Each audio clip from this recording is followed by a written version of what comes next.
అధ్యక్ష,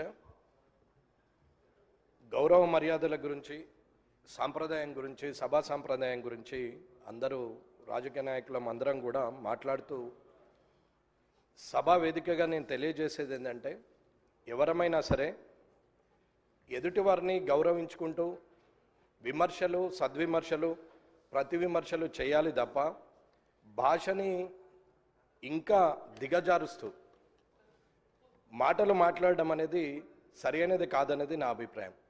కొత్తగా వచ్చిన నాలాంటి వారు 57 మంది ఈ అసెంబ్లీలో ఉన్నారు.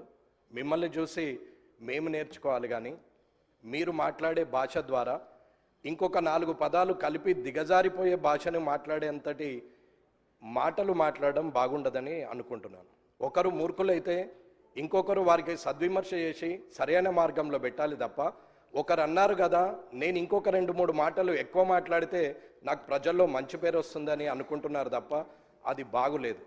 ఇలా మనం ఒకరి మీద ఒకరు మాట్లాడుకుంటూ వాటిని కనీసం రికార్డ్స్లోకి కూడా తీసుకునే పరిస్థితులు లేకుండా మీడియా ముందట మాట్లాడుతూ పోతుంటే ఆఖరికి మీడియా వాళ్ళు కూడా క్లాస్మేట్స్, చిన్ననాటి మిత్రులు ముఖ్యమంత్రి గారు అయినట్టు ముఖ్యమంత్రి రేవంత్ రెడ్డి లేకపోతే మాజీ ముఖ్యమంత్రి చంద్రశేఖరరావు అని చెప్పి సింగులర్ వర్డ్లు మాట్లాడి, ప్రధానమంత్రి మోడీ అని మాట్లాడి చిన్ననాటి మిత్రులతో సంబోధించినట్టు సంబోధించే పరిస్థితికి మీడియా కూడా వచ్చిందంటే దానికి కారణం రాజకీయ నాయకులమైన మనం అనేది మీరు గ్రహించాలి.